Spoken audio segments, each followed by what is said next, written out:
जे काय छत्रपती संभाजीनगरमध्ये जो काय आमच्या इतिहास आहे काळा ठपका, त्या औरंग्याचे जे काय कवर तिथे ठेवली आहे ना, आमच्या सरकारच्या प्रमुखांची पण तीच मानसिकता आहे. आम्ही तयारीत बसलो, पण आमचे पत्रकार मित्र विचारतात, नितेश राणे जी कब कबर निकालेंगे? पण निकालने के वक्त तुमको नहीं बताएंगे.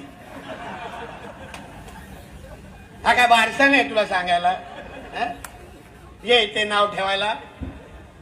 एवढ्या गड किल्ल्यांच्या वर जेव्हा जेव्हा अतिक्रमण काढली, सांगितलं का पत्रकारांना जर हे 5 वाजता कॅमेरा घेऊन? नाही सांगितलं. पहिलं तोडली आणि मग ब्रेकिंग न्यूज चालवली. एक लक्षात. आणि म्हणून मी यावेळी विश्वास देतो माझ्या हिंदू समाजाला, काय तुम्हाला जास्त माहिती देत बसणार नाही. किती पत्रकार मानेवर बसून दे, किती दांडे घुसून दे, काय माहिती देणार नाही.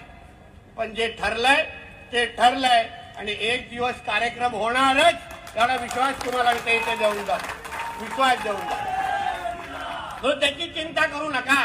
ती घाण आपल्याला महाराष्ट्रामध्ये नको. ज्याला पाहिजे ना घेऊन जा पाकिस्तानमध्ये, आपल्या आब्बाच्या ढोंगणात टाक. आम्हाला नको आहे तो विषय. आम्हाला नको आहे. आम्हाला इथे आमच्या स्वराज्य रक्षकांच्या छत्रपती शिवाजी महाराजांच्या आठवणी पाहिजे. आम्हाला त्यांचे विचार, स्वराज्याच्या आठवणी आमच्या महाराष्ट्रामध्ये पाहिजे. हे अशी घाण नको आम्हाला. औरंग्या फरंग्याची टिप्या बिप्याची ही घाण इथे नको आम्हाला. आणि म्हणून 5 वर्ष आहेत सरकारचे. आता तर आम्ही पिचवर आलोय, अजून 100 बिंबर मारायचेत आम्हाला. म्हणून तुम्ही काय चिंता करू नका.